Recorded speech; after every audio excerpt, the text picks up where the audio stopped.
Shall we talk about Mm. Conor McGregor? Oh, Dustin Poirier. Do you know what? Before we start, I have to say this. I've never been a massive Conor McGregor fan. Mm. I never liked his style of, behavior outside of the cage. For me, it was unacceptable. Even though it sold fights, I am GSP fan. So for me, full respect the way you behave outside. You're a role model. Okay. However, I have to say, Conor McGregor impressed me so much. The way he behaved in the pre-fight marketing and promotion. I don't know what's changed. Everyone says that Khabib. It's probably because all this trouble he's getting in, and he's like, I can't keep doing this. It's going to end bad. Yes. But he's always been like that after fights. Generally, he's always been really respectful. But then, I don't know. Before fight, I kind of almost like, do you reckon it lost an edge a bit doing that? Do you know when they say like about being a bit wild, like with Jones, he's a wild man and all that. McGregor's a bit of that. Sometimes if you dampen suppress that wildness a bit. I don't know.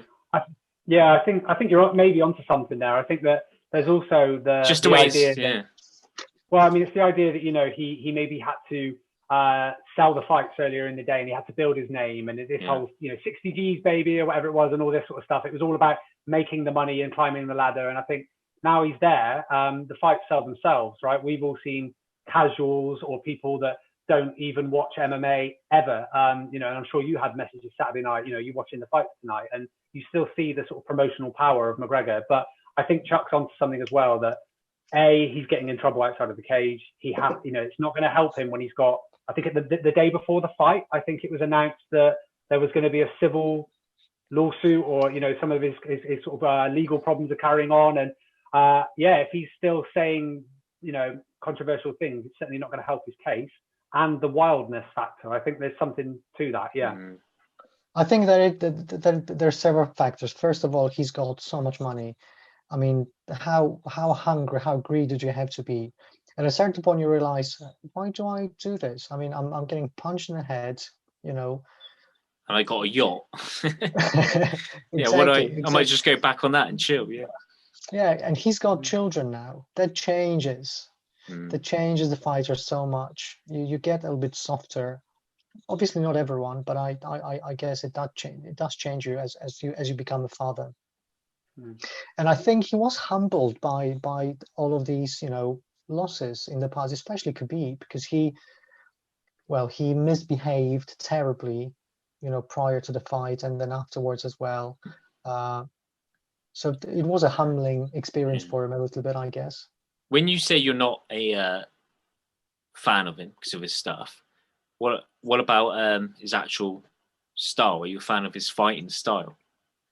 So I always try to separate them a bit, because a lot of people go, I want them to lose, or they're not really concentrating, rather than I blank that out. I don't really give a shit at the time of the fight. I just want to see a good fight.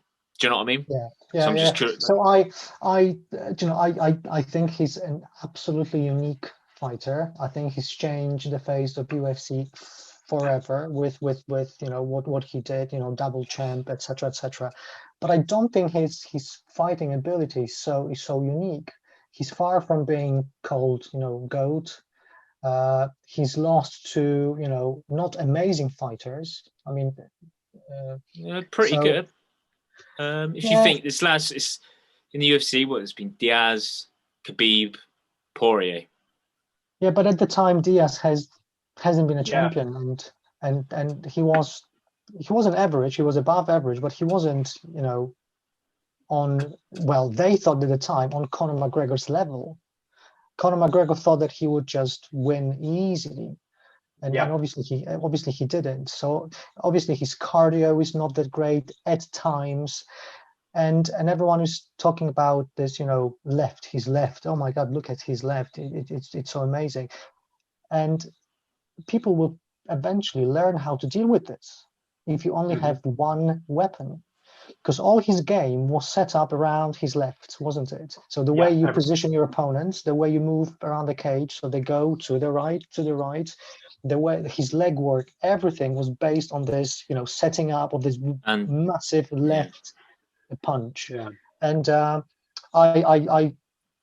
I watched an interview with Poirier a couple of days ago, and he said that what was a turning point in the fight when he got punched, and he didn't really feel anything, and he thought, "Oh shit, that's not actually that bad," because you have to remember, in 2016, he was punched only once with this left hand, and that left hand dropped him. And he was in a much lower weight, so. Yeah, you're more prone to being knocked out when you've cut that much weight. I think there were some other elements in there. I think there were some other sort of, technical things that changed, because we're talking about his style, but I don't think it was the same style. I think that we still saw that leaning on the left hand, it being, the front leg being planted quite heavy. And so we knew these were all things that people talked about in the Aldo fight, that he leans on that front leg, and so that he's going to be susceptible to the kicks. But there were also things that I think, do you remember when Conor used to start a fight, and as part of that pushing you against the cage and starting heavy with starting fast, he used to throw a wild kick to start the fight. Yes, back spinning front kick, yeah, a hook kick or something like this, just to get you on the back foot and set the tone for the fight. Now, in this fight, we saw, I think, like a false start, didn't we? That there was this sort of they both Conor tried to come across the cage, and Herb Dean sort of said no, pushed him back, and it was this strange soft start to the fight. But you didn't see this wild kick. You saw him relying on the boxing, and it did look slightly different. I think Remy's onto something, that falling in love with the left hand has got to the point where it's just looking for that left hand. I think what pretty much what you just said then about starting, but throughout, I thought, when I said about being losing that edge, but that wildness, that's kind of felt like it's missing. Before, he would just, without confidence or just not even caring, he would throw some wild shit now and again, but it was kind of very held back in regards to what he's been like in the future. But I also think, going back to what you said with the leg kicks, I think that was just the fact of why that he couldn't get off that left. Like, he said they read it over time. They obviously read it this time. They're like, okay, calf kick, bam, and you just see it just dismantle him. He couldn't do it, because you're putting your weight on that bet on your leg when you're going to throw it, and it wasn't there. Yeah, and I think what set the fight a little bit as well, it was a massive factor. It was this takedown at the very beginning of the fight. Absolutely. Have you ever seen Dustin Poirier shooting for takedown? Not really. And usually, and I think he went for double, and so, and then they were against the cage. There was a he tripped. He did. It's like a double trip. It was like not a very conventional, like a body lock. I think it was like a body lock with the trip. Yeah, and I think I think one thing we can say as well is, I think we're putting again so much focus on McGregor, and I think that's natural to do that. But I think some of this, what it shows is like how fast the game, to use McGregor's expression, but how fast like MMA is evolving. Because think back to that first fight, 2014. Who was throwing the calf kick apart from Ben Henderson? It just wasn't apart. Poirier himself was not really throwing it. I think there were one or I've gone back and watched some of his old fights, and I think there was one or two occasions where he was throwing the leg kick quite low, and you could see him playing with it. But I think what it showed is that Poirier has been there consistently, evolving, learning new techniques, adding them to his game, and McGregor's just stayed reliant on that left hand. And I think what Poirier was, he was on the receiving end as well when he fought Gaethje. So he knew what sort of damage they cause as well, and I think what made it easier for Dustin Poirier is that they were both southpaw, so it made it just a little bit easier for him to do that. So I think a combination of this takedown and a little bit of grappling in the first round, and they were trying to throw these shoulder the Cerrone, yeah. It didn't work this time, did it, for Conor? But I think Conor won the first round. Yeah. on the scorecard he won. But I think his legs were already so damaged that in the second round you could see the massive change. Because I watched. Do you know this Muay Thai guy? And his name is Damien Traynor. Yeah, he's amazing. No. English guy, slick as hell, very small. He obviously don't fight anymore, but like he's like a YouTube trainer now, and well, not YouTube. He showed literally a couple of days after Conor McGregor fight. He showed footage of him teaching how to check these calf kicks. So they've been around. So I think it was a footage from 2006 or 7 in Muay Thai. And apparently it's not that difficult to check them, but you have to know how to do it. So what do you think Conor could have changed? Do you think things like switching his stance earlier on after literally being kicked once or twice? Just like you said, it'd be a combination of the adjusting, I guess, your distance and getting away from them, learning to check for one. Was the big one, because that was like literally the big story of it. I think was the actual was the leg kick. That was what it pretty much won him fight. Because when he went for him, because Poirier said, didn't he? He said he thought he hurt him with a punch, but it wasn't. It was the leg kick. He said it was only afterwards. That's why he went running in, because he thought, oh, he's stunned, but not the case at all. And I think there's something to be said as well that Poirier, it wasn't a perfect performance. I'm just, I'm not trying to be critical of it. It was an amazing performance, but you still saw that wildness of Poirier, where he did start to kind of open up, and that put me on the edge of my seat, because we know that it does only take one left hand from McGregor. And I think that there is still something to say that, when you say what could McGregor have done differently, I don't want to say that happens that way every time, but I think one thing he could have done differently was fought more than once a year. I think he said it himself, he's not active enough.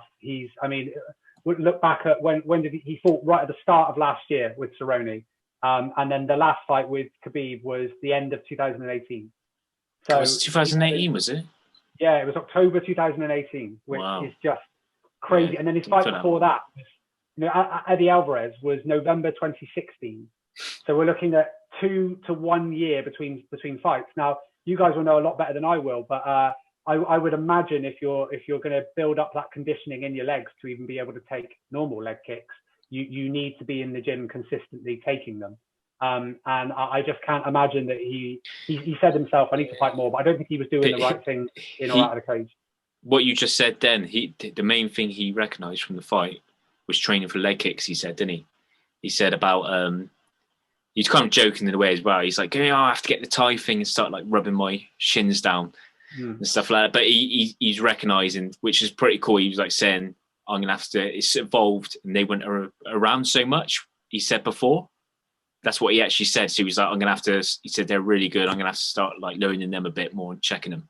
I think that's what he said in the press. What I think will happen, because I still have huge respect for Conor McGregor. I still think he will be back, and I still think he will have a shot at the title, and potentially he will still be a champion, because he's amazing. And I think now with his behavior outside the ring, looking at it, I mean, it made me cry a little bit after the fight when he had some words with Dustin, and then afterwards in the press conference, how he didn't say anything nasty. Yeah, there's nothing. I think he recognises the crowd as well, his audience. I don't think if he would just jump in, it would just been so random in a way. Be like, fuck you, Dustin, just going that. And everyone was like, all right, mate. Like, there's no because he's been away. So yeah, it just wouldn't have made. Whereas before, it was the momentum was there and people were like expecting him to do it. Do you know what I mean? It's just, I think it would have been a bit after his, especially, his problems. Yeah. It's been a bit weird. I mean, I think the other problem is what does it do for his legacy? Because I think that it does harm his legacy at this point. I think when he's got this crossover appeal. People that aren't necessarily hardcore fans know who he is. And the problem is that he's now lost that mystique with them. I think that it's it's a little bit like when we saw Anderson Silva lose twice, or Fedor when he lost against Verdum, and then with Dan Henderson and things like this. Once that mystique is gone, I don't think you get it back. And I think that McGregor will always be an attraction. But I would disagree with you, Remy, and I think it's a fair point, but I don't see him getting back to the title, because I think that other than maybe being gifted that title shot and talking himself into it a little bit, because I think that the mystique is gone, and I think that ultimately that he's not inside of other fighters' heads in the same way as he was when he fought Aldo or when he fought Chad Mendes. And I don't see him, that mental edge was such a big part of his game that I don't see being able to use it anymore. What would you see after this now? Let's say you had to line them up. Who would you actually give McGregor? This is the... Diaz. Do you know what I mean? They say for my... I know that everyone's... I don't know, just because I've seen it twice. For me, I know it's... I could take or leave it, if I'm being honest. The Diaz one, I've seen it twice. Listen to that. What? We're saying... Can you imagine Conor McGregor being civilized in press conference with Nate Diaz? No, that would maybe that might really like the fight. Yeah, this is true. Yeah. But does it work anymore? Do we care as much? I mean, yeah, because we've had it. Something new, but something similar. Like if it works out, I mean, you've got to think Masvidal is 34, and maybe McGregor going up to welterweight and fighting, where these big name fights, because aside from being on the front of the last video game, it has to be a big name, and someone like Masvidal is a possibility, but it wouldn't make a lot of sense. So I don't know where he goes. I really don't. No. And I always thought before this, I was like, him and Gaethje, I was like, he would screw him up. But what's Gaethje's Uno? What does he love? Leg kicks. so that you're like, well, it could be a bit different to what maybe I predicted. I don't think. Well, I think he should fight at least 2-3 times and win to be given a shot at the title. But you know how it works with Dana White absolutely adoring Conor McGregor. Yeah. It's the money fight, as they say. And what if he wins with Dustin if they go for the third fight? I don't know. But this is what I was about to ask. What were they going to do next for Dustin? Because he's obviously fighting for the title, but who would that be? Because it's not, to me, I from what Khabib says,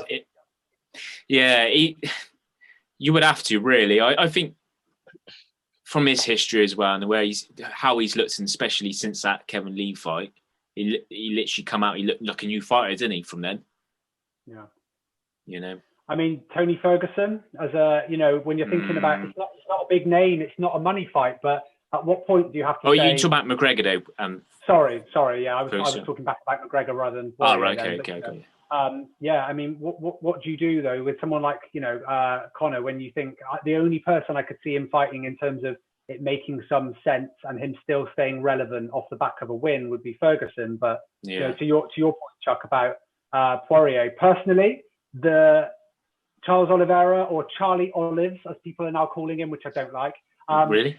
It's a very strange nickname I've heard. But Charles Oliveira and Dustin Poirier, to me, is the sleeper fight, where to me, that is one of the most exciting stylistic matchups that you could put together. And that's two real champions. If we don't have Khabib, it's one of those two that have earned it. Yeah, that's like the fair spot. That's the one. If you're going taking away promotion money and just going who are the best, I think those two have earned it.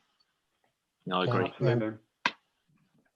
And there's another thing we haven't mentioned, is how Dustin is bigger than Conor McGregor. I think they said that when he was going in the cage, he weighed 177. Yeah. Oh wow. That's a big boy. That's a big boy. Obviously, it's very wide shoulders, and so I don't think Conor had so much ease with grappling and managing him when they were in clinches as well. that makes such a big difference. He did reverse him on the cage, didn't he? I thought that was sort of the interesting story at the start of the fight, was that in some ways it looked like Conor was stronger for a moment, because he was able to reverse the position and put Poirier's back against the cage. But it didn't last long. And I think when you did see them next to each other, I agree, he looked huge. And Poirier, if you go and compare him to those 145 fights, but then compare him to when he joined 155, his body shape has changed, and it is like grown into it. Shoulders. Yeah, he's really grown into it, and I think that he's now in the sort of prime position, with his skills and just his sort of physicality. Really, I think he's really evolved. I think for all of us, we can all say, as hardcore fans who love, we've loved this sport for so many years. I can't think of many fighters that have just put the work in and just developed their mindset, because that's what I think made him lose the first fight against McGregor. He was in his head. He's developed his mindset, his body, and his physicality, but also the skills just through hard work. And I don't think that's over exaggerating it at all. I think that's what he's done, and I think that's why I've got so much respect for him. But we have to remember that sort of similar story is of Max Holloway as well, because he lost to Conor McGregor. Yeah, but he was even younger. He would have been, 21, 22 at the time? Yeah. But very much for Dustin Poirier, his loss to Conor McGregor was like defining moment in his career, where he knew that he needs to pick himself up and start training, harder, work on his mental health. And the rest is history. I mean, he had victory after victory after that, didn't he? And obviously, we're talking about two amazing fighters today that fought with Conor McGregor. And look where they are now. Certainly. I think, again, the other part that, almost to contradict what I said earlier, is that, whilst I know that I've brought up a couple of times about how fickle people can be. And I think that, we mentioned Dan Hooker and saying that he had these wars with Poirier. Poirier had the war with Dan Hooker just, at his last fight. And I think that was something, also the fight with Gaethje, and there's so many fights where you think, Alvarez, it's like where he's not got, he got mauled by Khabib, but it hasn't affected Poirier really in any negative way, has it? And took a step back. Yeah, so it is an interesting one that I think we always need to try and distance ourselves from the fights a little bit in how recent they are, to make these snap judgments that, but I think one thing we can say is that Poirier didn't just look good because Conor didn't. I think Poirier just hit that new level. Yeah. And I heard an interview with John Kavanagh, and he said that if they don't give Conor something in the UFC very soon, he might move to boxing. He might try something in boxing. Too late. At his age, so there's just like, when you this, like, there's just, when they say about Pacquiao, it's ridiculous. Like that whole, because with Mayweather, I think he almost kind of goated him in a bit. He picked him off. He literally could have done what he wanted. Pacquiao ain't going to mess about with that. He's just literally from the off just going to try and do him. Just that's ridiculous. Like, come on. At what point do we have to? Yeah, I agree, Chuck. I think at what point do we have to say this is just harmful to his name? It's entertainment money, but if you're talking about skill, he's just not that. I wouldn't even put him against ranked 20th guy. Let's have a look. Who is ranked number 20 in boxing today? What weight is he?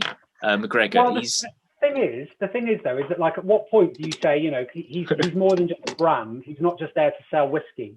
He's there ultimately, you would like to think, to try and go down as one of the greatest fighters of all time. And does going 0-2 and having a spotty record up and down in MMA, is that really what you want to leave behind? Yeah, sure, you can make $100 million along the way, but is that what you want your name to be? I'd like to think that it's not. Yeah, because where he was saying he wasn't after the thing. That's what he was saying. Like, no, I'm staying here. I'm going to improve, and I'm going to try and get more in. That's what he was. Yeah, I mean, I think the thing is, Chuck, with boxing, whichever name you say now, it's not going to matter. It's not going to matter because they're either not going to be a big enough name, and where that it really matters. Yeah, no, it's just, it was more just I agree. Just to give like an outlook on how far out he is. So even to give him the number one guy is crazy, but to give him the 20th, then we could go, that guy was still killing him. So what's he going to do with these, you know? Yeah. And we have to remember that his record from the last 6 fights is 3 wins, 3 losses. Yeah. That's just ridiculous. Yeah. That's just ridiculous. And this is the thing, that's what the casual fan remembers. That's what they hear is, you know, I mean, I gather that his reputation in Ireland is not positive and that the fans do not love him and that actually he's seen as maybe representing Ireland in a negative way. And I think, you know, you've then got to look at the fact that if he's then going in and going 3-3 and at what point do you start to say someone's a journeyman? I mean, at what point? And I know that sounds extreme to use that word with McGregor, but at what point do you start saying someone's just a journeyman? A very rich and very easy to promote and marketable journeyman, but at what point do you say the skills are not there? I don't know if that's I don't think it is, but I think if he keeps doing this, it won't be long before he starts getting referred to in that way. How much? Because he said that he trained really, really hard for this fight. And all the promotional materials, oh my God, his body, his reaction, everything is absolutely amazing.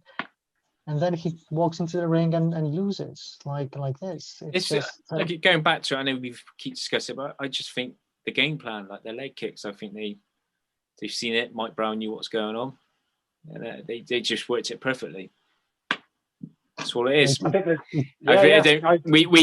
think we can go, he wasn't prepared or anything. Like, I think it was just the game plan was perfect.